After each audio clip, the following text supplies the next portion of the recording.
This is your ultimate stop for everything sports. The Golden State Media Concepts Sports Podcast. Should I say more? From the NFL, MLB, the NBA to MMA, it's all in here. The Golden State Media Concepts Sports Podcast. Listen now.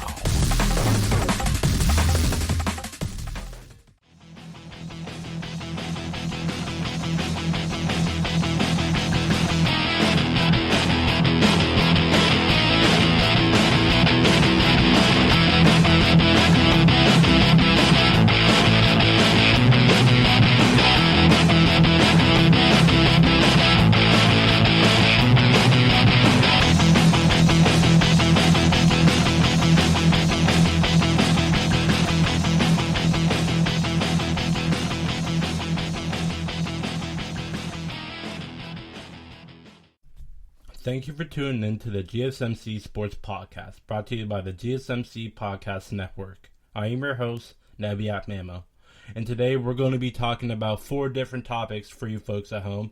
We're going to be talking about the NCAA Men's Championship game and how Baylor won its first title over the unbeaten Gonzaga Bulldogs. After that, we're going to be talking about Sam Darnold and how he got traded from the Jets to the Panthers and what this means for both teams after the trade went through.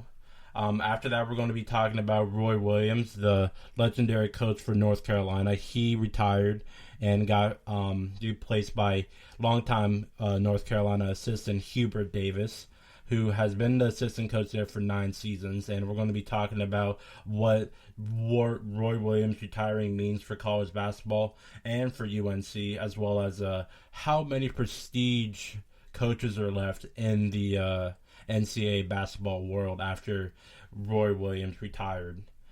And finally, at the end of the segment, we are going to be talking about next year's NCAA March Madness and see how teams like Gonzaga, UCLA, Purdue, and Baylor will be next year, as it's never too early to talk about these things, especially after a championship game, because as legendary coach Bill Belichick said after winning a Super Bowl, we're now behind everyone else for next season after winning a Super Bowl.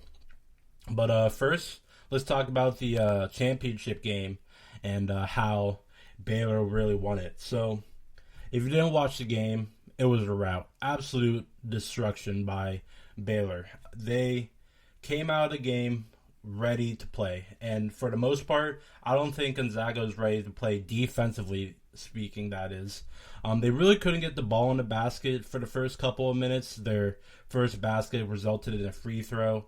But for the most part, Baylor took control of this game very early, and as they should. You got to strike first, especially against a team that's been undefeated all season. They're going to be coming into the game thinking about winning that championship and making that complete season happen, but Baylor had other plans for that. As going into the championship game, this was the 3rd highest NCAA tournament game all time. It is only bested by UCLA and Houston in 1968, featured by Elvin Hayes, and Indiana versus Marquette in 1976. So this was a very, very high percentage game, as both Baylor and Gonzaga, I believe, have lost a total of combined 2 games the whole season.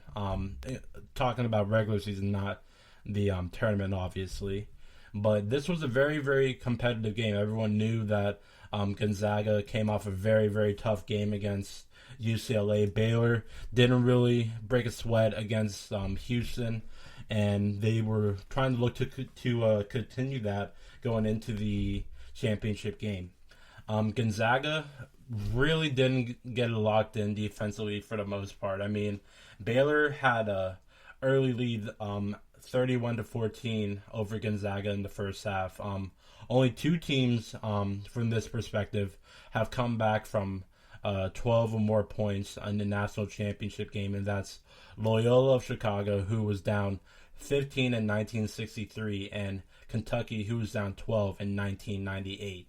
Now, this at no point did I think this game was over when Baylor was up 19 points. I think 19 points was the most they were up the whole game. And at no point did I think the game was over because Gonzaga, they've come all this way for a reason. They're in this place for a reason. They were undefeated the whole season up to this point, and I thought, they had a chance of coming back, and they did cut the deficit down to 10 points at the half, but the Bulldogs' largest comeback over the last 10 seasons was 17 in 2015 against St. Mary's. So they did have the tools to do it. They did have the players to do it, but couldn't get it, like I said before, they couldn't get it locked down defensively. And let's talk about on the offensive end for the most part. Drew Timme, one of their outstanding players who might come back for Gonzaga next year, might not come back, we'll see. But through the first half of that game, he had 8 points all in the paint, and he had scored 90 points in the paint in NCAA tournament. That's the most by any player in the NCAA tournament over the last 15 seasons, but he wasn't getting anything in the second half for the most part.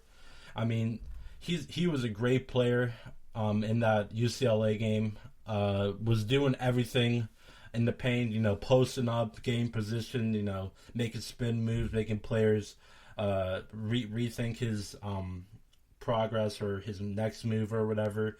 And just by observing him, he was a great player in that game. I think he was the reason why they were in that game for the most part. But Jalen Suggs obviously took that game away by hitting a half-court buzzer beater to knock off UCLA in the final seconds. But it was just, coming off of that game, it was going to be hard for Gonzaga to really lock it in, because after that half-court heave, I guarantee you they were only thinking about that championship and weren't really focused on, Baylor's strategy coming in and how they were to react after coming off of a hard game against UCLA, who was an 11 seed in the tournament. And some people would say they shouldn't be there. Obviously, I think they should, because they made it all the way there. They worked very hard, but being an 11 seed and taking the number one seed in the country who hasn't lost a game all season to overtime and having them beat you off of a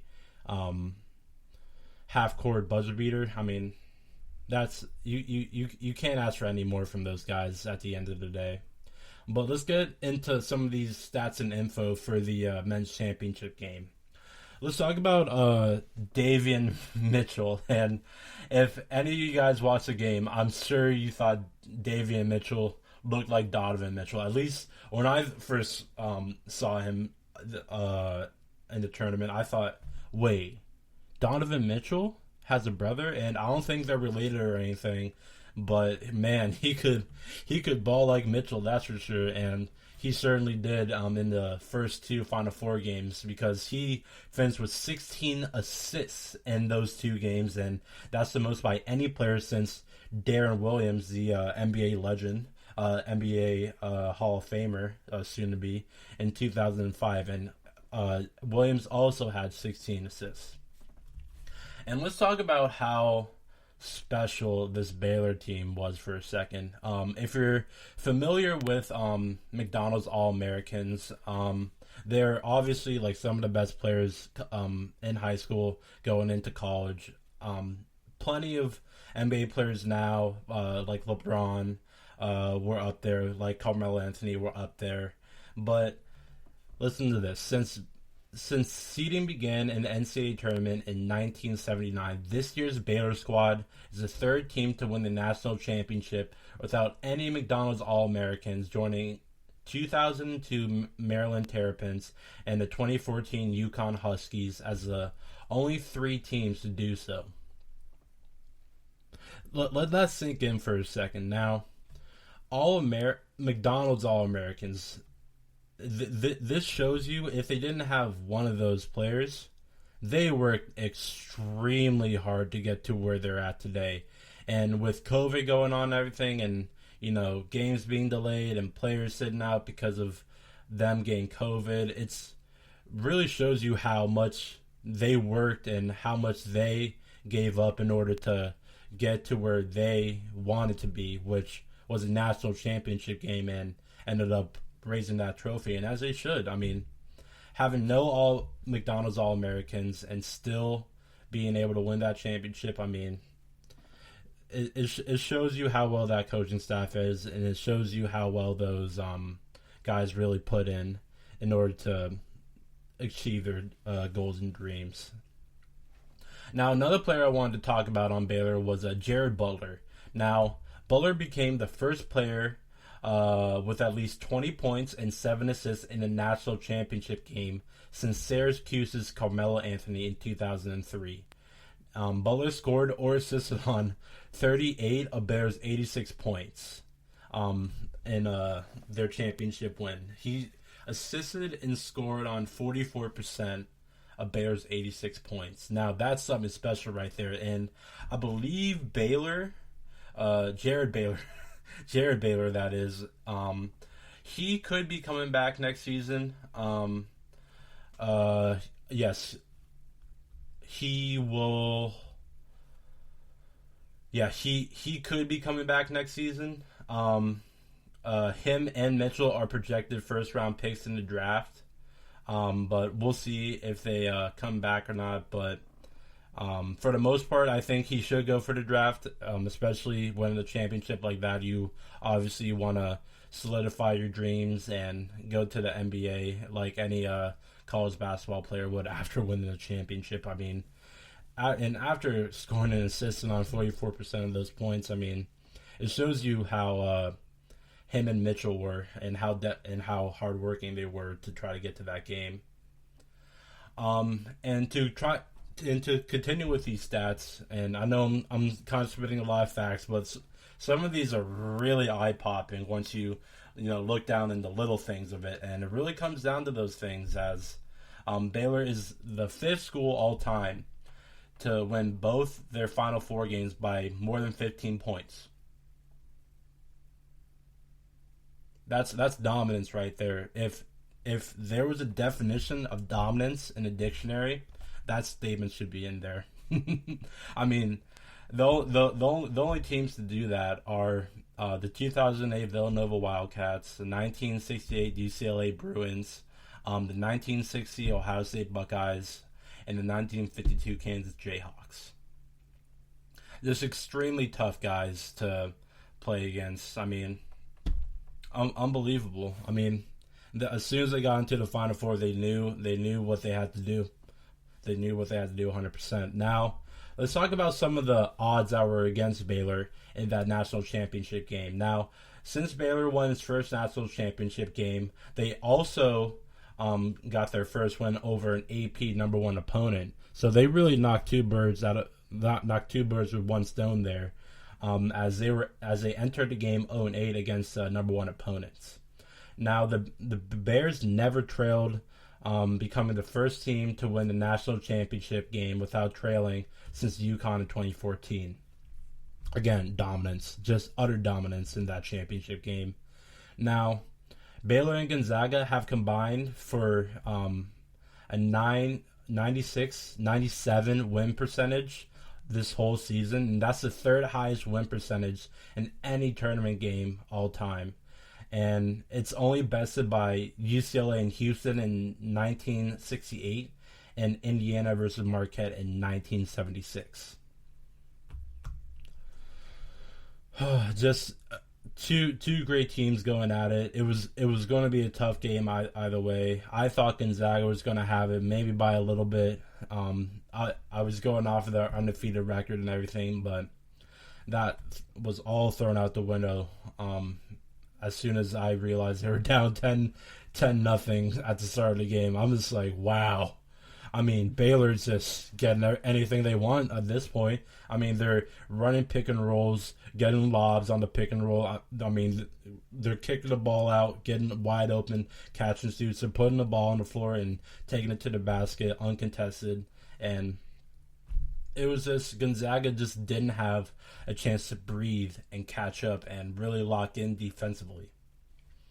Now, let's bring it over to the Gonzaga side. Now, Jalen Suggs is the fifth freshman over the last 30 years with 15 points, 5 assists, and 50% shooting percentage in consecutive NCAA tournament games. And you may ask, the only other players to do it? Well, Tyreek Evans, Derrick Rose, Mike Conley, and Jalen Rose. Now, those are some guys that have all went to the NBA and have made a name for themselves. I'm not trying to say anything, but this might put Jalen Suggs in a great conversation for college point guards, and maybe this will raise his draft stock as well, as I know some teams are looking at him like an Oklahoma City Thunder. Maybe Cleveland Cavaliers might get him. I don't know, but I'm telling you, if someone gets their hands on this guy, it's going to be nothing but good energy for the most part, because Suggs is just such a talented player. Kind of questionable on the defensive side, but definitely can put the ball in the basket. Now, Gonzaga and Baylor are both seeking their first title, and this is the first time, or this is the fourth time since the field expanded in 1985 that the title game features two teams seeking their first championship. And the second straight tournament it's happened after it didn't happen once from 1991 to 2008. Now, it shows you just how these two programs are. I mean, they're not really programs that you think about like a Duke or a UNC or Kansas or UCLA or an Ohio State or Michigan State or Michigan or any of those teams for the most part. But you should put them up there when it comes to some of the best teams in the college basketball game right now. I mean, after coming off of that championship game, both teams were looking for their first title. Obviously, Baylor won it, and I'm sure Gonzaga will be back there maybe next year, but we'll see. We'll see indeed. As some more stats to bring to you guys, Gonzaga was won 29 of 31 games by 10 plus points, on pace to be the best in at least the last 60 seasons. With if they won the title, it would tie the 1976 Indiana Hoosiers and the 1957 UNC Tar Heels for the most wins in undefeated seasons since the tournament began in 1939. Now, Gonzaga really missed out on some record-breaking moments here. It's going to be it's a tough pill to swallow for them. Only a day after the game ended. I mean, it's going to be tough to get back to where they are. It's going to have to come down to recruiting, coaching staff trying to get players better minutes, better shot opportunities and whatnot. But I think that they'll be back there one day, 100%. But to take this whole thing away from you guys, my analysis of this game was Gonzaga just never could really lock it in defensively. I mean, as a defensive-minded player from water polo and being a coach at the same time, if I'm ever down 10-0, I'm telling my team, I don't care how he put the ball in the basket. If we don't get a defensive stop, there is no hope of raising that trophy. Now, it might be scary to tell those players in the moment, but you gotta snap them out of something. I mean, they just need to create some rhythm, and I think if you create rhythm on the defensive end, you then can counter out on the offensive end and really try to create some momentum, and then you go back on defense, and then you do the same thing, and you just keep on doing it and doing it and doing it until you can cut that margin down to a reasonable margin, and then you can rethink your strategy from there. But if you're ever down 10 or more points, you 100% have to focus on the defensive end. Doesn't matter how you put the ball in on the offensive end. If you don't get stops on the defensive end, no hope whatsoever of winning that game. And it goes to show you that, for the most part, Gonzaga just hasn't really seen these types of dogs yet in the Baylor Bears. I mean, give credit where credit is due. Baylor worked hard to get where they're at. I mean, 0 McDonald's All-Americans on their team, and it goes to show you how determined they were to win their first ever NCAA championship.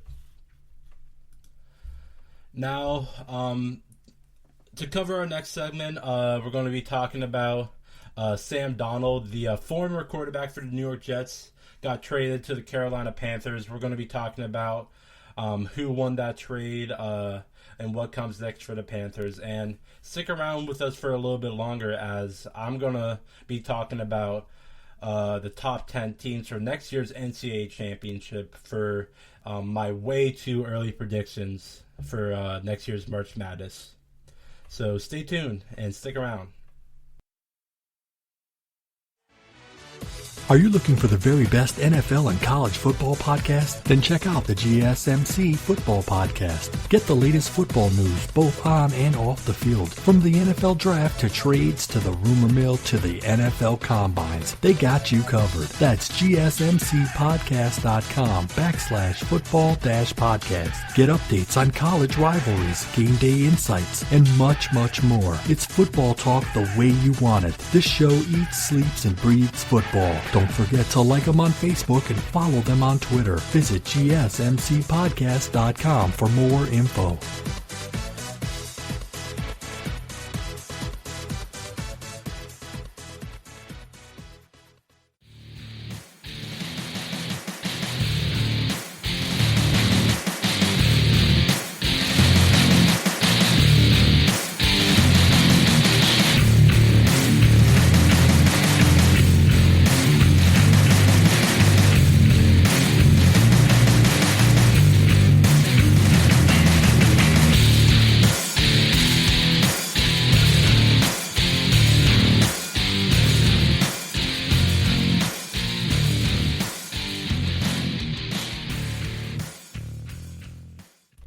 Hello and welcome back to the GSMC Sports Podcast. I am your host, Nebyat, and we just got done talking about the NCAA Men's Basketball Championship game that Baylor won, and they won their first championship in program history, so congrats to them, and also congrats to Gonzaga for having a great season as well. And I know it's not how they wanted it to end, but nevertheless, they should be very proud of the season that they had, and congrats to all the Baylor fans out there. Well-deserved win. They worked very hard for this championship under strict conditions, COVID restrictions and everything. So congrats to those players on winning the first championship in program history for the men's basketball team. And stick around a little bit longer, too. We're going to be talking about the top 10 teams for next year's March Madness, and we're going to be talking about how Gonzaga can get back on track to being that number 1 seed again, as well as some other teams that are going to be trying to make a run for that championship trophy as well.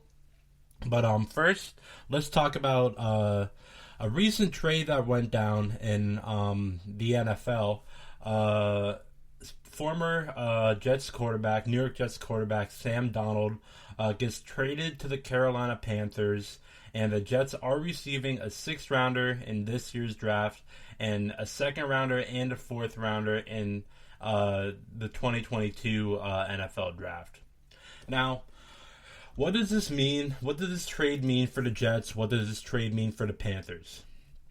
Let's start with the Jets first. The Jets didn't really have a great season last year. I believe they only won a total of 2 games, I believe. They won against the Browns and they won against the Rams. 2 wins that you look at and you're just like, huh? Wait, they just lost to all these teams, but they beat the Browns and the Rams, 2 playoff teams? I know, right? But Let's keep moving on this. So the Jets only won 2 games. They got rid of their starting quarterback, and now they're having to fill in a position for the starting quarterback role. With a new coach, Salah, for the New York Jets, came over from the San Francisco 49ers, a great defensive-minded coach, and should be really good for the Jets as they really did a good job this offseason, getting wide receiver Corey Davis from the Titans and getting Carl Lawson from my favorite team, the Cincinnati Bengals, a great defensive lineman. And they're going to be really, they're going to be a great team, or how should I say this? They might be a good team, but in a division where you have the Patriots, who are starting to get better, who made big trade deadlines and picked up great players in free agency. You also have the Bills, who are trying to make another run for a Super Bowl, and you also have the the Dolphins as well, who are also trying to make who are also trying to rebuild as well. Now, the rebuilding process for the Jets starts at the starting quarterback position. So the way the draft goes, has been rumored that the first three teams, at least, which are the Jaguars, Jets, and 49ers, in that order. The Niners traded up and gave up their first-round pick and other stuff as well for the Dolphins' third overall pick. Now, what this means is that Trevor Lawrence, Justin Fields, and Zach Wilson, and you can include Mac Jones in there as well, who are all capable to start for the Jets, are going to be looked at as Jets and going to be looked at to see if they can really lift up their franchise for them. So, with Darnold getting traded, I think that the best quarterback for the Jets would be Justin Fields. Ohio State quarterback, had a great pro day. I don't remember his stats or anything, but for the most part, great in the pocket, great on the run. Is going to have a great head coach, mentoring him, coaching him up, and he'll be in a great position where he's going to be facing a lot of good competition. And he's going to have targets like Jamison Crowder, who last year had 59 receptions for 6 touchdowns. I also talked about Corey Davis, who they got off of free agency from the Tennessee Titans. So they're also going to have him as well. But for the most part, it's going to be very, very hard. And especially with this season being a 17-game season, there are going to be things like injuries, records, rest for players, and more competitive games for the most part. Because this 17-game season means that there's not going to be any more 8-8 teams. There are going to be 8-9 teams, and it's going to be interesting to see in the AFC East. Like I said before, the Buffalo Bills 13-3 last year. The Miami Dolphins 10-6 last year, barely missed the playoffs. The New England Patriots 7-9, missed the playoffs last year. Then you have the New York Jets at 2-14. So the rebuilding process is going to be a lot. It's going to take a lot of effort from not only the players but from the organization for the most part. Because I feel like when it comes down to a team doing bad, for the most part, people never want to talk about, it's the organization that's not getting it done. It's the organization that's not making the not surrounding the players with the not surrounding the players with the skills that they need. So it's going to be interesting to see how the Jets kind of build around their draft pick, which is at number 2. They might take, I believe Trevor Lawrence will be gone. I think he'll be taken by the Jags. So it's either going to be Zach Wilson, Justin Fields, Mac Jones is up there as well. I know the North Dakota State quarterback as well has received some attention. So there's going to be a lot of options for the Jets there too. But the Niners, for the most part, I think they're going to be looking at Mac Jones type of situation, or maybe even a Zach Wilson. Zach Wilson has one of the best arms in this year's draft. I mean, if you didn't see his pro day, he slung that ball 80-plus yards, and oh my God, it was such a beauty. But to look deeper into this Jets roster, you also have running backs like Telvin Coleman, Josh Adams, Frank Gore. Like I said before, Jamison Crowder, Corey Davis in the wide receiver group.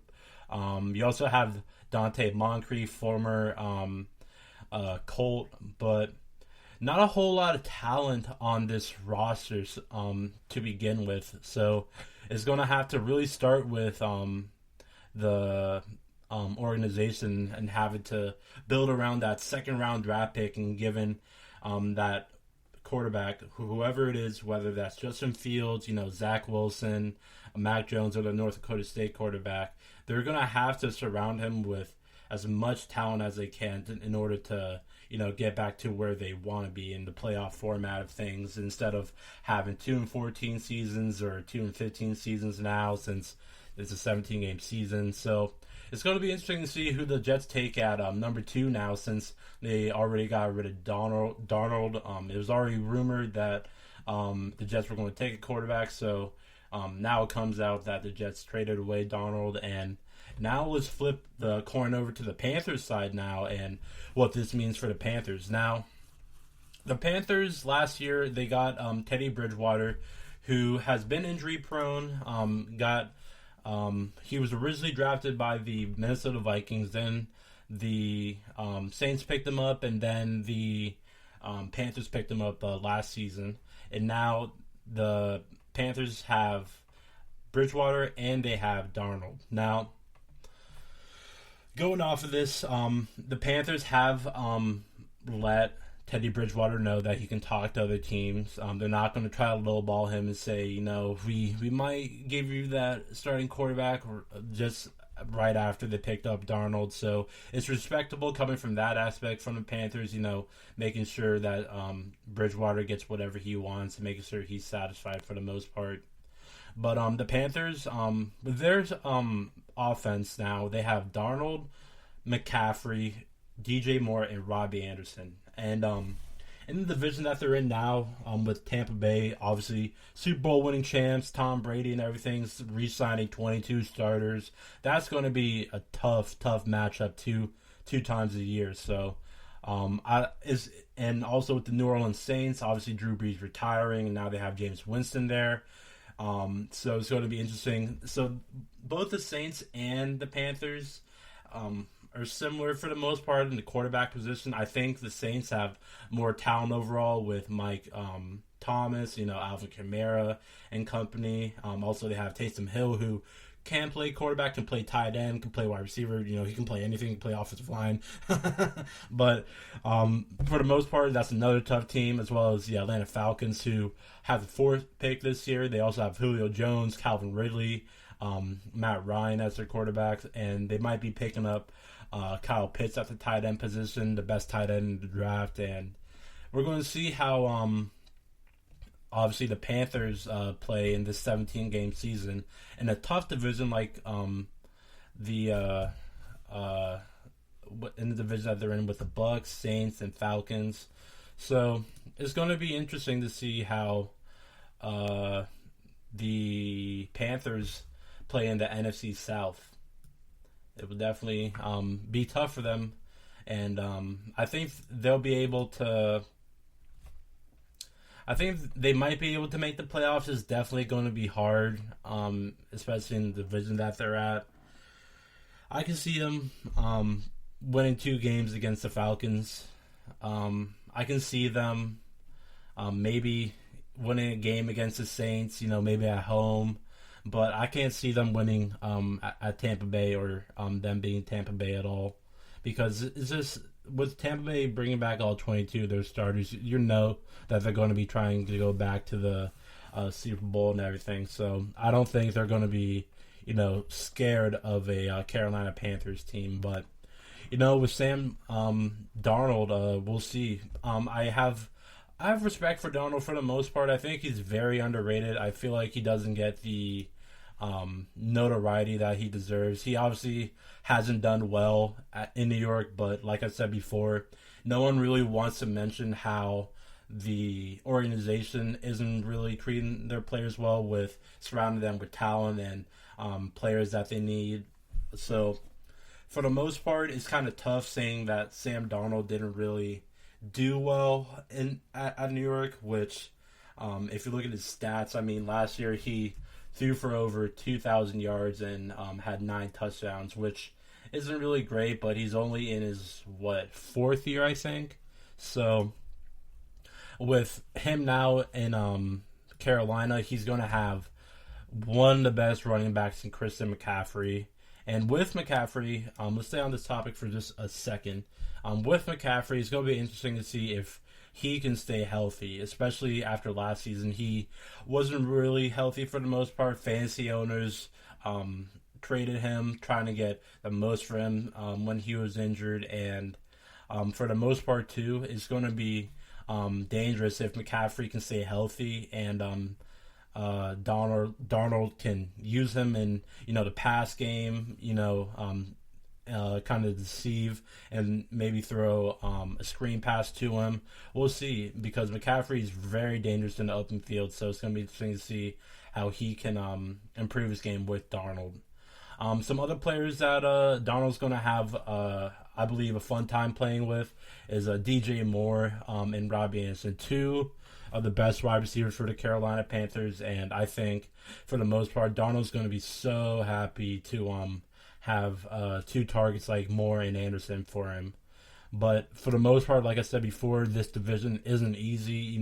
You have tough cornerbacks like Carlton Davis, Marshawn Lattimore for the Bucs and the Saints. And then you have the Falcons as well, who are pretty much the same as the Panthers, I would say, for the most part. The Falcons, last year they were 14-12, last in their division. Carolina 5-11, third in their division. Tampa Bay 11-5, obviously won the Super Bowl, second in the division. And New Orleans 12-4, first in their division. So with this, I think Carolina has a great chance of maybe winning. Let's say, I think 8 games is a reasonable amount. I can see them winning 3 more games than last year. Looking at their losses from last year, they lost to the Raiders, Buccaneers, Bears, Saints, Falcons, Chiefs, Bucks. Lost to the Bucks twice. Vikings, Broncos, Packers, and Saints. So they had a pretty tough schedule for the most part. They were playing a bunch of playoff teams, but they also beat Washington, who was a playoff team, a great defense. Beat teams like the Chargers and the Cardinals, who were also good teams as well. So it's going to be tough for the Panthers in the division that's looking to go back to the playoffs and make deep runs in the playoffs, meeting the Bucks and the Saints. It's going to be tough for them to, get that wild card spot. Especially, it's very rare to see 3 teams from the same division make the playoffs too. So it's going to be interesting to see how Darnold really shapes up in the Carolina Panthers atmosphere after leaving, in my opinion, a poor organization in the Jets, who now are rebuilding, who are now making great signings, who are now looking to get better in the division, who is also getting better. And it's going to be tough. It's definitely not going to be easy for either of these teams to get to where they want to. It's definitely going to take more than 1 year, 2 years maybe. So we'll see. Maybe when Tom Brady retires, maybe the Panthers can get back to where they were when they had MVP Cam Newton and everything was going well for them. But again, for the most part, I like this trade for the Panthers. I think they won the trade at the end of the day. They got a solid quarterback, in my opinion, and Sam Darnold. And I know other teams like the Niners. I heard what other teams? I think the Jaguars. And I think what's the last team? I'm drawing a blank. Oh, the last team was the Niners. Stay with me here, folks. The Niners, the Jets, and the Jaguars. So yeah, the Jaguars and the Niners were the only 2 teams really looking at Darnold for the most part, and it would have been interesting to see Darnold go to the Niners. I feel like because of this trade situation, the Niners didn't really want to give up their sixth rounder this year or two future picks in the 2022 draft. So it's obvious that the Jaguars, the Jets, and the Niners are the three teams who are going to be picking quarterbacks, as I think my prediction will be that Lawrence will go number 1, Fields will go number 2, and Mac Jones will go number 3. Maybe Zach Wilson goes number 2, or maybe Zach Wilson goes number 3 to the 49ers, because I think it was Zach Wilson's pro day, and he threw that 80-yard bomb, and the internet was having a field day with this, but I saw as soon as the Niners saw that 80-yard throw, they immediately traded up to try to get him. And that's only a rumor. It's not confirmed or anything. I think Bleacher Report today said the Niners want Mac Jones. It's going to be interesting to see. I definitely think that Fields is arguably the best quarterback in the draft. It's going to be interesting to see if former Ohio State coach Urban Meyer picks up Justin Fields. He didn't coach Fields or anything like that. He was already gone. But it will be funny to see if the former Ohio State coach will pick the Ohio State quarterback over Clemson. And if that's true, then 100% Lawrence goes to the Jets. Easy pick for the Jets, 100%. But with that, it's going to be very, very tough for, like I said before, either of these teams to get back into the playoff mix. But for the most part, the rebuilding process is looking special for both of these teams. As in our next segment, we're going to be talking about legendary coach Roy Williams and his retirement and what that means for college basketball. And in our last segment of today, we're going to be talking about the early predictions for next year's March Madness and how Gonzaga, UCLA, and Baylor and other teams can get back to the Final Four and make a name for themselves in the regular season. Check out the show that's built on the MMA, from the UFC to extreme cage fighting. They got the fights covered. Check out the GSMC MMA podcast. Get the latest news on past or upcoming fights. Join us as we talk to and about some of the biggest names in the MMA, past, present, and future. When it's the fight game, there's just one show to check out. GSMCpodcast.com/MMA-podcast. Don't forget to like them on Facebook and follow them on Twitter. Visit GSMCpodcast.com for more info.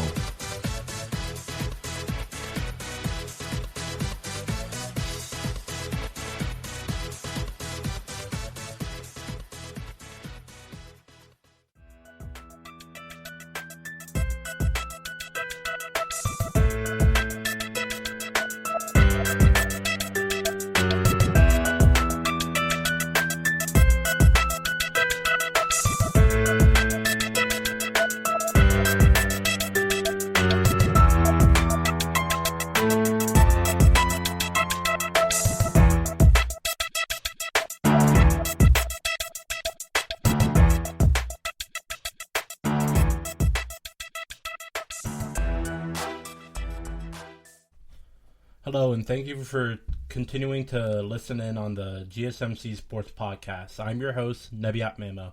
And for this segment, we're going to be talking about former head coach Roy Williams for the North Carolina Tar Heels. Decided to retire after winning over 900 games in 18 seasons for the Tar Heels.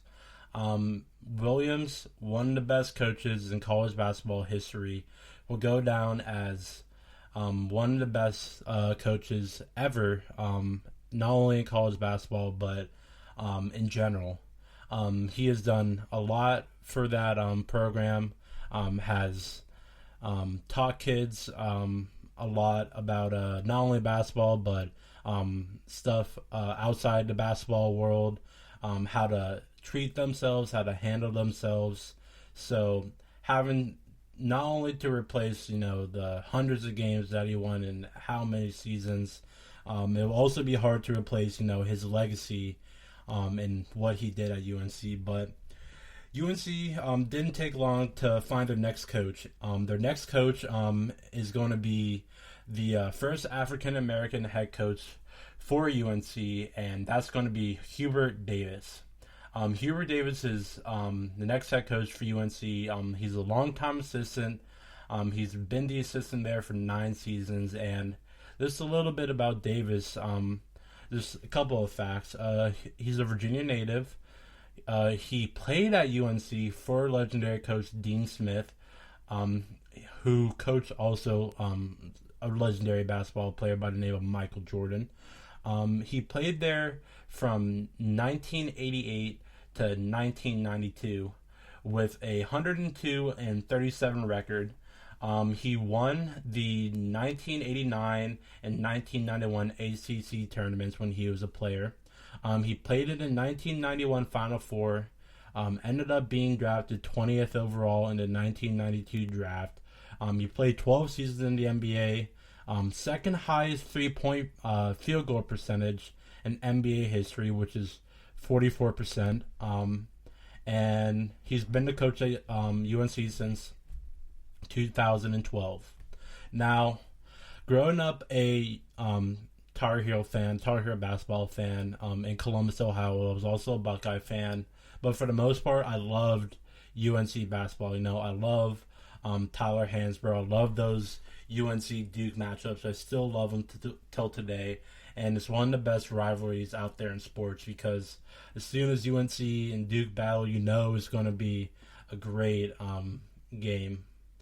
But for the most part, Williams, Coach Williams, a Hall of Famer who won 3 national championships and won more than 900 games in 18 seasons, is really someone who can't be talked more about. I know there has been viral videos of him celebrating with his team after big wins in the ACC tournament and NCAA tournament and stuff like that. And to me, that really shows his character and how he presents himself to the world and his players. He's very kind. He wants the best for his players. If any of his players need anything, I assume he'll be there for no matter what reason whatsoever.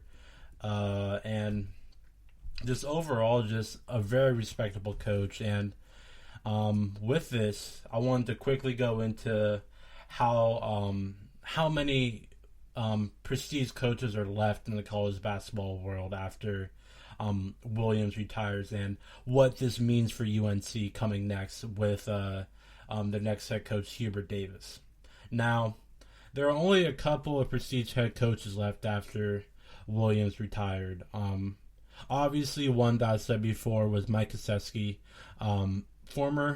current head coach for Duke, and former USA basketball head coach as well. Coached a bunch of Hall of Famers, great players today, and even wanted to recruit Kobe Bryant to Duke, but Bryant ended up going to the NBA draft, and everyone knows what happens after that with the Lakers and the championships and whatnot. So Krzyzewski definitely one of the very few prestige coaches left in the college basketball world, but in my opinion, he's number one without a doubt. Next up is Kansas head coach Bill Self, who recently signed a lifetime contract with the Kansas Jayhawks. Now, I wanted to talk about Bill Self because he's been around for such a long time. I mean, he was there when Mario Chalmers, former Heat basketball player and NBA champion with the Miami Heat, played at Kansas and ended up hitting the huge shot for them in order to, I believe, go into overtime and then eventually win the championship over Derrick Rose and the Memphis Tigers. So Self definitely up there, has coached Joel Embiid, MVP candidate now in the NBA, coached Andrew Wiggins for starting forward for the Golden State Warriors, and Mario Chalmers as well, like I said, NBA champion, and a bunch of other players too that I'm forgetting on the top of my head, like the Morris brothers, for instance, who are playing. One's playing at the Clippers and one's playing for the Lakers. So definitely Self is up there as one of the few prestige coaches left. Next up, Syracuse's head coach Jim Boeheim. Now, Boeheim definitely has to be up there, especially with the run he made in the NCAA tournament as, I believe, an 11 seed. I believe they lost in the Sweet 16, didn't end up making it to the Elite 8, lost to Houston in a tough matchup. But for the most part, coached up players like Carmelo Anthony, has made plenty of Final Four appearances and plenty title appearances as well. Next up, current head coach for the Gonzaga Bulldogs, Mark Few, and I think he should be up here. Some people might not have him up here, but I think he's done a fantastic job ever since head coach Brad Stevens left a while ago to take the starting coaching job for the Boston Celtics. And Few, I mean, he's coached players like Sabonis, obviously players like Suggs, who's a freshman who really showed up this year in the tournament. Obviously Timmy as well too, who has scored the most points in the paint in the tournament. So he's definitely coached up some players that no one has heard about and really shaped them into players that they wanted to be growing up. And just overall a great job for that program. Yet has won a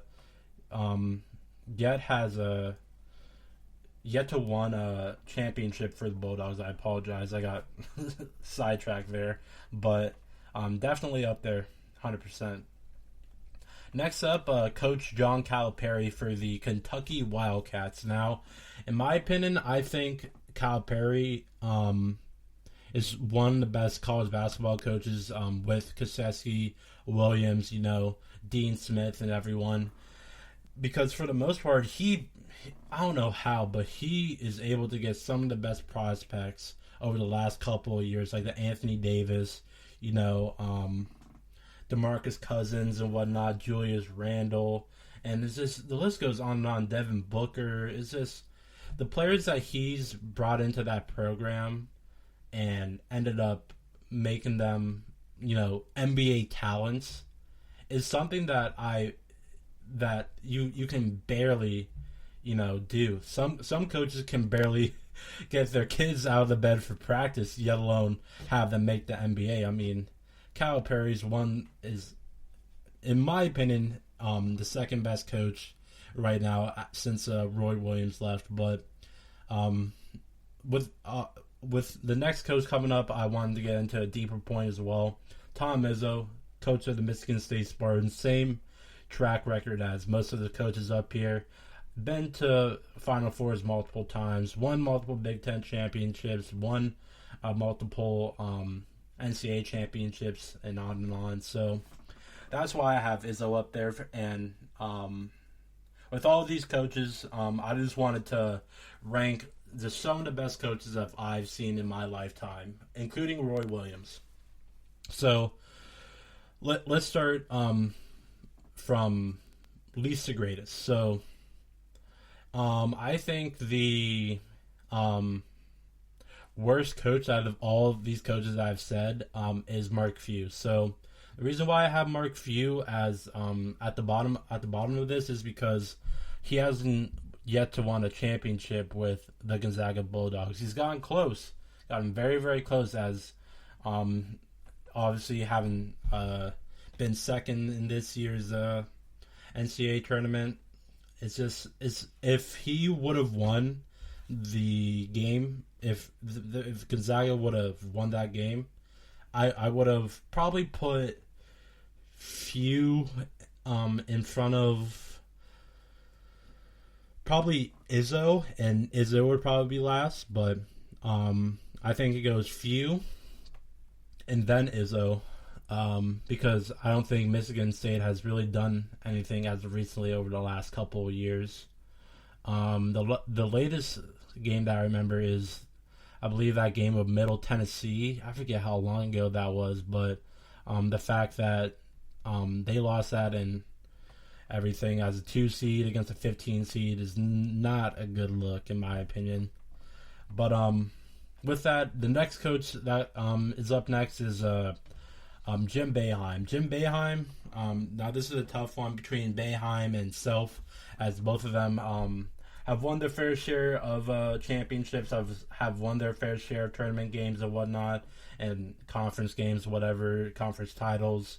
But for Boeheim, I haven't really seen Syracuse do that much over the last couple of seasons. Now, in this tournament, they did a decent job with moving on. They ended up losing to a Final Four team in Houston, but it happens for the most part, and I think that Boeheim is 100% one of the best coaches right now. If I was a 5-star recruit, definitely Syracuse would be up there for me, 100%. After that, obviously, I would put Self up there. And it's just how many players he's brought in and have them go on to be talents in the NBA is really something that should be looked at closer by some of these coaches, because for the most part, Self has coached Embiid, he's coached the Morris brothers, he's coached Wiggins, and a bunch of other players that I'm forgetting. Frank Mason III as well. He was in the NBA and played well in college. So Self has done a good job bringing in these top prospects and making sure the will of the Kansas Jayhawks basketball program stays alive. Now, these last two coaches are a no-brainer. I'll just say it and then go into why I think they are. Roy Williams, Mike Krzyzewski. Williams is 2. Krzyzewski is 1. Oh, I forgot about Calipari. I apologize. So, wow, this is going to have to change this a lot. So, I think Calipari is... So, okay, I'm going to change this. I'm going to put Calipari at 2 and put Williams down at 3 and Krzyzewski at 1. So, the reason why I do this is because I think Calipari has done a tremendous job of producing just NBA talents. But for the most part, when it comes down to college basketball and how much these guys know about the game, I think Krzyzewski is number 1. I mean, he's just been around so many great basketball talents. Like I said before, he was the former head coach for the USA men's basketball team and coached players like Kobe Bryant, LeBron James, Dwayne Wade, let's go on and on. So he knows his stuff about basketball 100%. If I was any 5-star recruit, Duke is my number 1, 1,000%. I know I said I grew up as a UNC fan, and I respect Roy Williams and his passion for the game, but when it comes down to it, Krzyzewski has just coached so many great players, and it's just hard to just really ignore that and say, you know what, I'm going to put Calipari and Williams over him because they both have coached great players in the past. But Krzyzewski has just been around this NBA legends, and it just has won so many and has appeared in so many Final Fours and title games and whatnot, and has won so many championships for in their conference and whatnot. So definitely Krzyzewski is number 1. Now, I'll say this again. So Tom Izzo is 7th on my list, followed by Mark Few, Tom Izzo, Jim Boeheim, Bill Self, Roy Williams, John Calipari, and Mike Krzyzewski. Those are my best coaches in my era of living, without a doubt. Now let's get into, let's turn our heel. Let's get into the UNC side of things, and let's talk about Hubert Davis being the new head coach. Now, with Hubert Davis being the new head coach at UNC, this means that he will be the first African-American head coach for UNC basketball. Now, if you look at the list of UNC basketball coaches, you have Roy Williams, Dean Smith, Wes Miller, Bill Guthridge, Matt Dorothy, and the list can go on and on with how many coaches there have been, assistant coaches and whatnot, but Hubert Davis is the only one to be an African-American head coach for UNC basketball. And I think this will be good because basketball is predominantly an African-American sport. Hopefully he can reach out and connect with some of these African-Americans and help them if they're in a problem or they need to, I don't know, just get up to the next level to be that Division I college athlete that they've always wanted to be, to have that Division I scholarship is something that almost any basketball player wants if they're, in high school, like a freshman in high school or whatnot.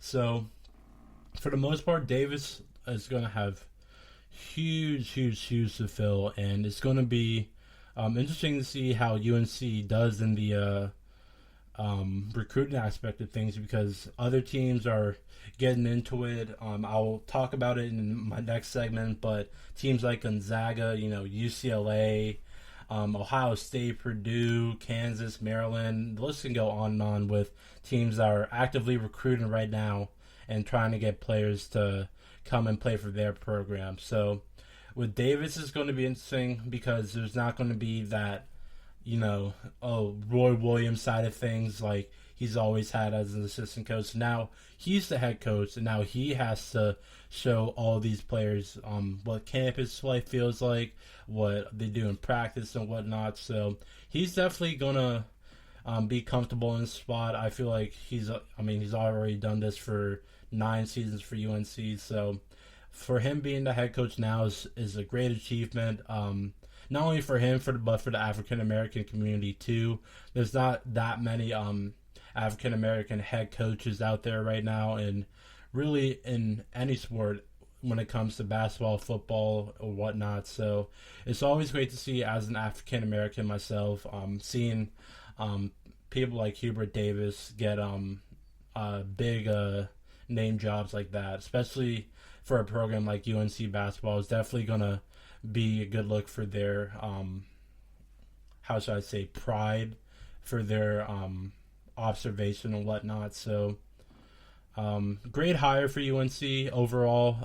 I don't think they were really thinking about anyone else to hire unless Mike Krzyzewski was on the other line and was just like, hey, I'm kind of not feeling it here at Duke. Can I come over to UNC? Which would never happen in a million years, but it's going to be interesting to see how Davis brings in these recruits and can get UNC back to the position that they're at for so many years in the college basketball world.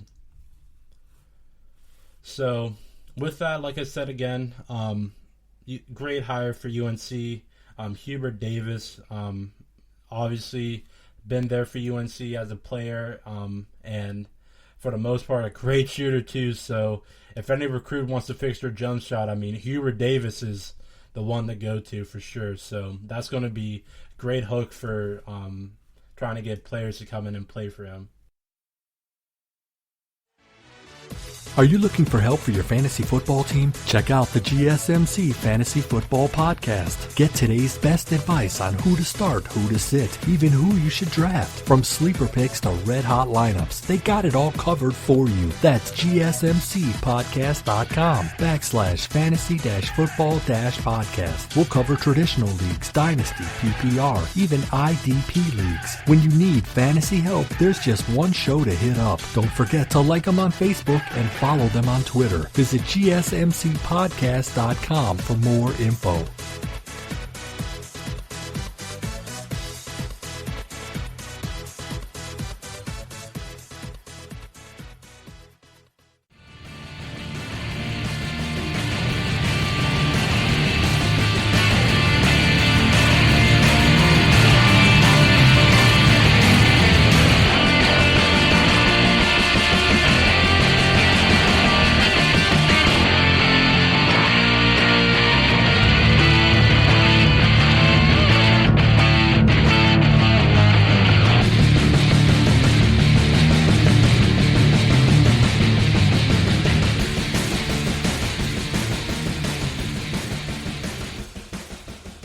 Hello and welcome to the last segment of today's GSMC Sports Podcast with your host, Nebyat. And For the last segment of today's podcast, I wanted to talk about early predictions for next year's NCAA men's basketball season, as well as my top 4 teams for next year's March Madness. Now, I wanted to go from bottom to top here, so from worst to best. I have 10 teams here that I'm going to talk about and break down who they're losing, who they're getting back, what positives can they gain from this season, and kind of carry that momentum on to next season. Now, let's start at the bottom here, and I wanted to first start off with the Baylor Bears, who just won the championship, the first championship in program history, and I wanted to start with this team. I think they're 10 in my opinion, because there's a good chance that Scott Drew, the head coach of the Baylor Bears, loses 4 out of their 5 starters from their national championship run, and I'm having them here because if they potentially lose all 4 of those starters, then it's going to set low expectations for a team that has won 54 games in the last 2 seasons. Now, with that, Jared Butler and Davion Mitchell, who I both brought up at the beginning of the podcast, are 2 great players who were focal points for their championship run. Mitchell averaging 16 assists in the 2 Final Four games, and Jared Butler scoring and assisting on 44% of Baylor's 86 points in their championship win over Gonzaga.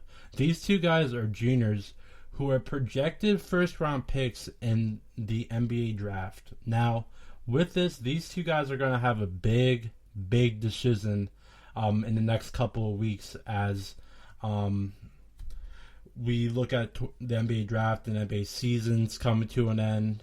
We're going to be seeing what teams are going to have what picks and the lottery and all that. So with Butler and Mitchell, they could be prime candidates for some teams, as I'm sure a team like the Thunder could use a player like Mitchell kind of assisting and facilitating the floor alongside Shai Gilgeous-Alexander.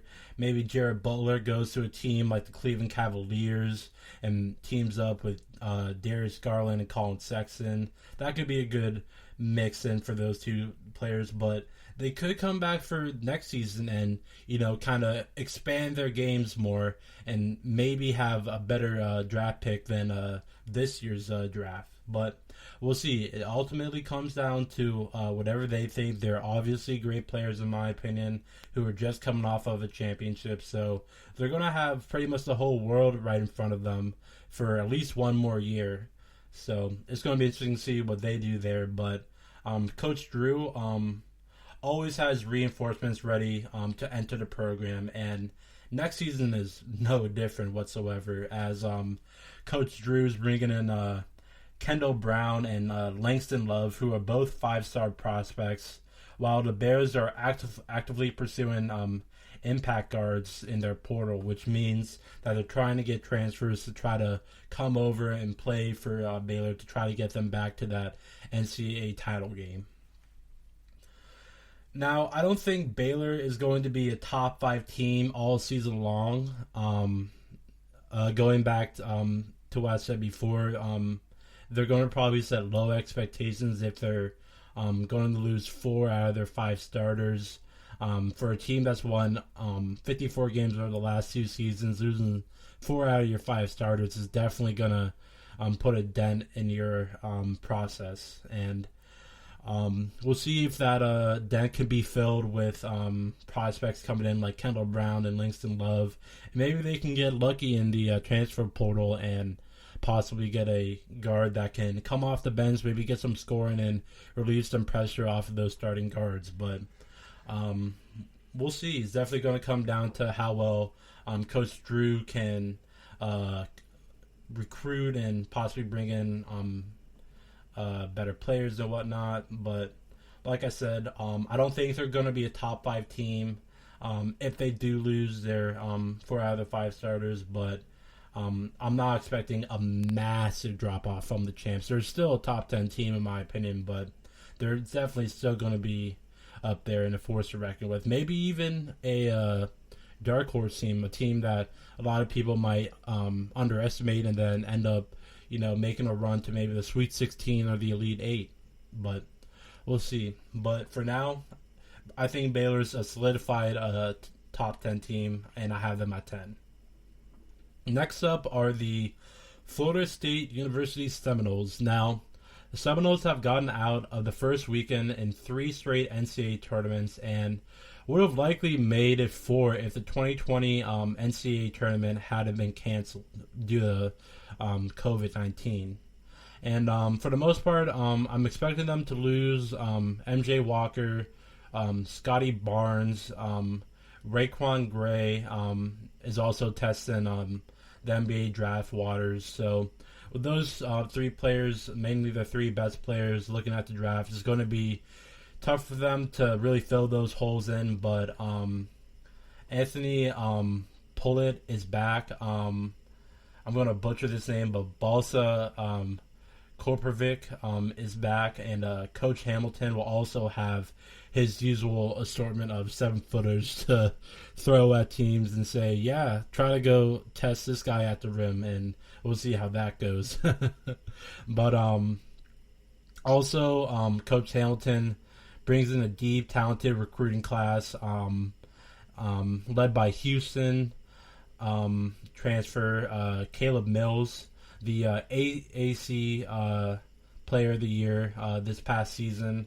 And they're going to have freshmen Matthew Cleveland and Jalen Worley to add to some serious scoring power on the perimeter. So with this, since FSU is like Baylor, losing a lot of is expected to lose some of their players to the NBA draft, is also trying to actively recruit and bring in young stars. So for the most part, both of these teams, the 2 teams I mentioned so far, are losing some of their more experienced players and bringing in younger, more fresher leg players that can maybe score and get them back to where they want to be for their programs. So Baylor number 10, FSU at number 9. Next at number 8, I have Alabama. Now, if I had told you 2 years ago that Alabama would lose 3 starters and another key rotation player and still be ranked in the top 10, then you might have looked at me differently. But that's the impact that Nate Oates has in the program at Tuscaloosa. Now, Herb Jones, John Petty, Jordan Berner, and Alex Reese are all likely gone. But Javon Quinterly should slot into the starting lineup, and Jaden Shackelford and Joshua Primo should thrive with more shots as Jones and Petty and Reese are gone. So with that, they're going to have some solid shoes to fill and players that can absolutely take up those roles and take those challenges with a grain of salt and possibly get back to where they were. I know Alabama fans were really sad to see their team go down to UCLA, 11 seed, who really gave it their all in the tournament. Didn't really have an easy game in my opinion, and all their games that they played were hard fought and for the most part well deserved. Absolutely. But the Crimson Tide also is bringing in 5-star recruit guard J.D. Davison. Davison should immediately become a big-time scorer and playmaker, and Alabama would love to have someone like that. I mean, if you're able to have someone like that, a 5-star recruit, fresh young recruit who loves to score, loves to make plays, will definitely do a lot of good for the Crimson Tide coming up next year. So with that, the only potential weakness that comes on the inside where James Rojas and Juwan Gray they're going to have to step forward along with college transfer Langston Wilson. We saw how dominant Gonzaga was in the paint, and it goes to show you that if you want to be a good team, or not even a good team, a great team in the college basketball world, that you're gonna have to dominate the paint and make these guys respect you inside that perimeter, and then that will hopefully explore more possibilities and more plays for the Crimson Tide, beating more outside shots, more putting the ball on the deck, and maybe getting lobs to the rim and baiting defenders in and stuff like that. So Alabama's definitely going to be an interesting team to look at, considering they're going to have shoes that are fillable, and they're going to have players coming in that want to be that guy and playmaker. This is going to be one team, especially in the SEC, to look out for. So Alabama number 8, Alabama number 8 behind number 9 FSU and number 10 Baylor. Next up at number 7, I have Villanova. Now, this rank, in my opinion, really just depends on if Colin Gillespie, the All-American caliber point guard, if he's going to return next year for Villanova or not. He had a season-ending MCL injury and missed his final NCAA tournament. And there's a lot of talk that he could ultimately take advantage of that extra year and could return to the Wildcats and possibly bring up his draft stock like Mitchell and Butler for Baylor. So with that, it just really depends on that one player. Colin, obviously, having averaged 14 points per game all season and 4 rebounds. It's definitely a player that Villanova would definitely love to have next year. But Villanova also brings in a highly tutored recruiting class with 3 top 100 prospects. So if that shows, if that's supposed to tell Colin anything, I feel like he should take advantage and take this extra year, return to the Wildcats, get his draft stock up, play with these younger players, and possibly make a run to the Final Four. So with that, it really just depends on if he will return to the Wildcats after a season injury, or he'll just go straight to the league or overseas somewhere and continue his career somewhere else. But for the most part, I think he should stay, get his draft stock up, and go from there. So yeah, Villanova, number 7 on my list, behind Alabama, FSU, and Baylor.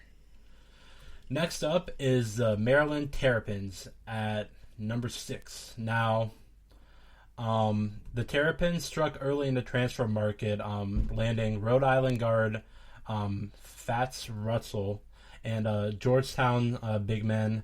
I'm going to butcher this name, I apologize, but Quddus Wahab in a matter of hours, apparently. They got both of those 2 guys in the transfer portal, and one thing that they're going to have to focus on as well is a point guard play and a consistent interior presence with 2 big points to focus on for the most part for Maryland. And there's plenty of talent on this roster. Coach Mark Turgeon for the Terrapins did an impressive job with the Terps this past season, guiding them to an NCAA tournament despite limited preseason expectations. And if they can adapt quickly to the Big Ten, Maryland can definitely be a potential Final Four contender.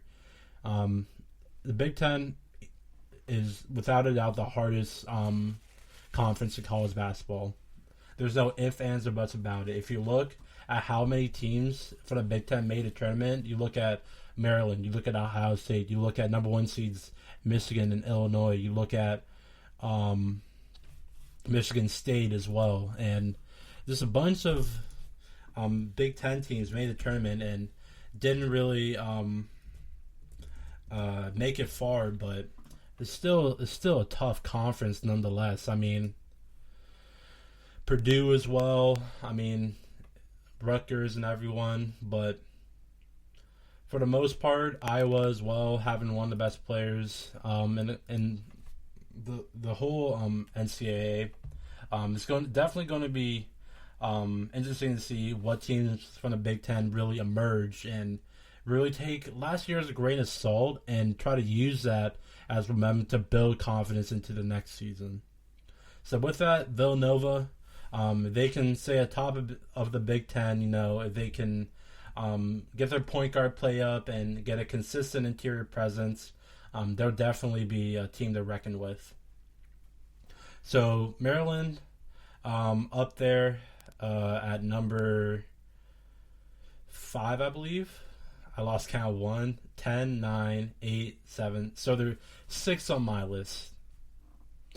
So next up at 5 is Kansas, the Kansas Jayhawks. Now, with this, I wanted to bring up that Bill Self has a lifetime contract. This will be very useful for the fact that he will be helping or trying to get recruits to come in, and he can say, look, I've won national championships, I've made NCAA tournament runs, I've won conference tournaments and whatnot, and players have gone to the league, so why not come to Kansas? It's simple as that. But the Jayhawks are likely to lose senior point guard Marcus Garnett, but most of the rotation should return for the Jayhawks. Kansas's front court should be loaded, though, with top 50 prospects, Zach Clements and KJ Adams entering the fold. Kansas is going to be, oh man, they're going to be tough with top 50 prospects. I mean, man, the Big 12 is going to be tough for the next couple of years if those players decide to stay and make a name for themselves. But with that, it's going to be also interesting to see if Baylor brings back Mitchell and Butler. So the Big 12 is going to be interesting, right next to the Big 10, I think, as the second best conference. So Kansas is at number 5 for me. Next up is Ohio State. Now, the Buckeyes were ranked near the top 5 for most of the season before late season inconsistency. We saw them lose 4 times in a row to at the end of the regular season. Then they made a run to the Big Ten title game. Ended up losing to, I believe, Iowa? No, it was Illinois. And then they lost to in the first round to 15 seed Oral Roberts, which a lot of people know. That busted a lot of brackets. And with that, 3 key players from that group are going to be coming back. Potential preseason All-American E.J. Liddell, and starters Dwayne Washington and Justice Suang will also be returning, as well as Washington really held the load for that Buckeye team as they were trying to make a comeback against Oral Roberts. He missed the go-ahead 3 that I believe would have won the game for them, or at least tied the game for them and gone into overtime. And just a tough look for them. I feel sorry for most of these guys being from Columbus. I saw a lot of people, give them death threats. Who knows if those people are just, mad because their brackets got busted, or if those are actual Ohio State fans. Either way, it's sad. You never want to see it. It's terrible for the game of basketball.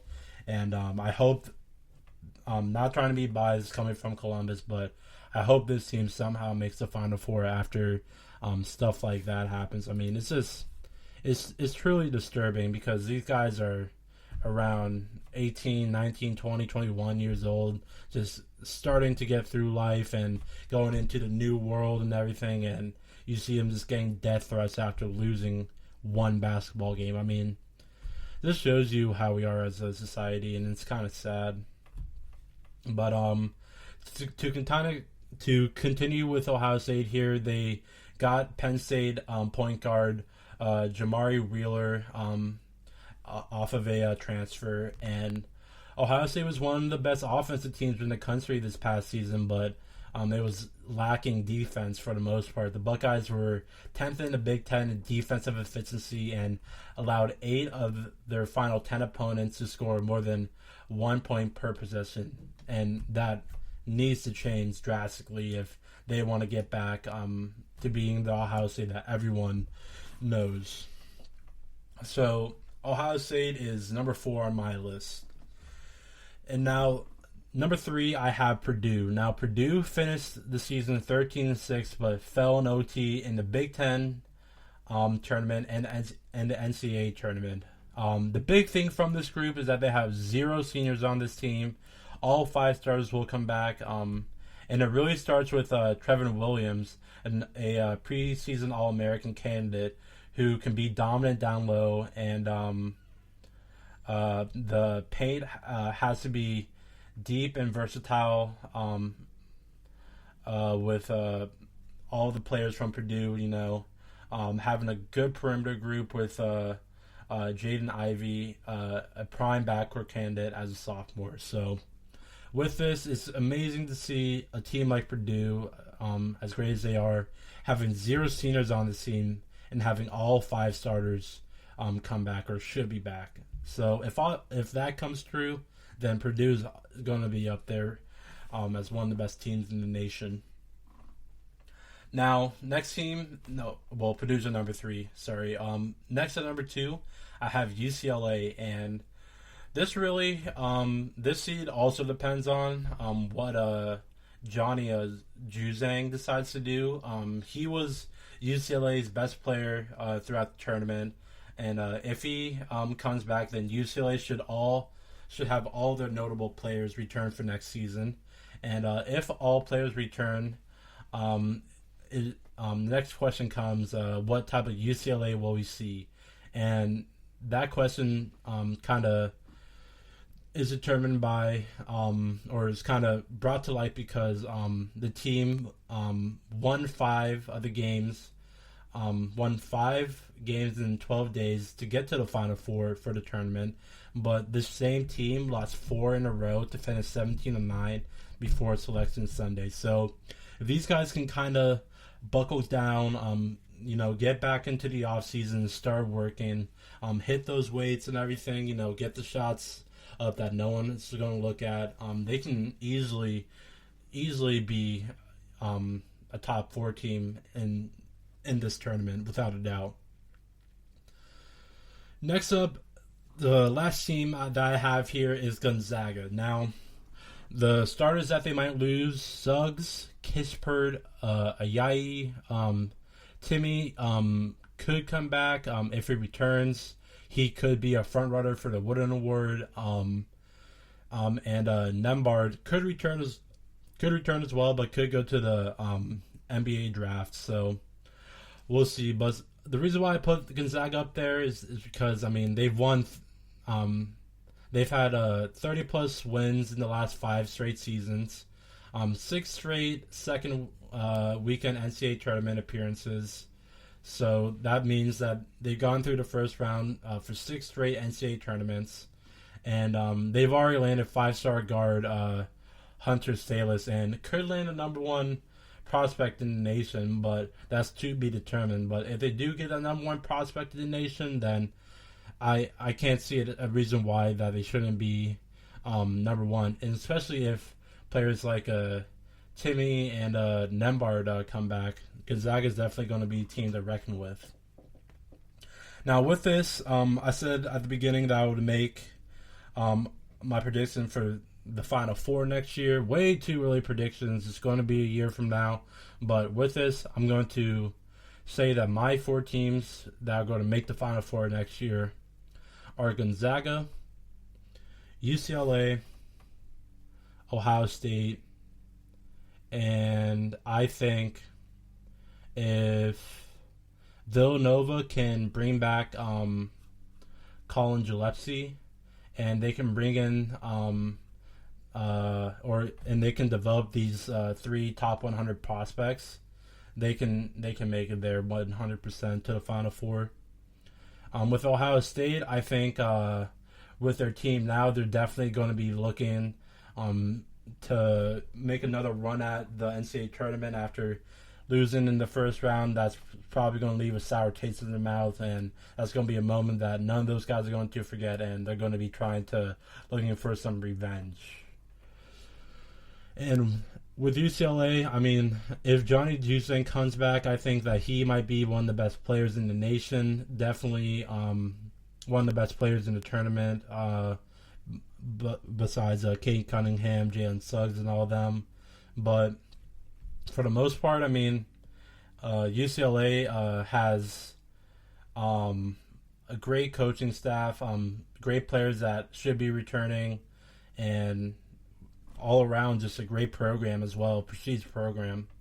And obviously Gonzaga, like I said before, they've had 30 wins over the last 5 seasons, 6 straight second weekend NCAA tournament appearances, and they have already landed a 5-star guard and could land a number 1 prospect in the nation.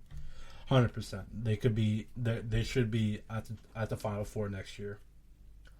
So to go through this again, I'm going to say my way too early predictions for next year's NCAA season for men's basketball. Number 1 is Gonzaga. Number 2 is UCLA. Number 3 is Purdue. Number 4 is Ohio State. Number 5 is Kansas. Number 6 is Maryland. Number 7 is Villanova. Number 8 is Alabama. Number 9 is FSU. Number 10 is Baylor. And with that, I thank you for listening to the GSMC Sports Podcast, brought to you by the GSMC Podcast Network. I would like to ask that you please remember to subscribe to the show and write a nice review. That really helps us. Also, if you can please follow us on Facebook, Twitter, or Instagram, that would be great. Thank you, and thank you for enjoying the podcast. You've been listening to the Golden State Media Concepts Sports Podcast, part of the Golden State Media Concepts Podcast Network. You can find this show and others like it at www.gsmcpodcast.com. Download our podcast on iTunes, Stitcher, SoundCloud, and Google Play. Just type in GSMC to find all the shows from the Golden State Media Concepts Podcast Network, from movies to music, from sports to entertainment, and even weird news. You can also follow us on Twitter and on Facebook. Thank you, and we hope you have enjoyed today's program.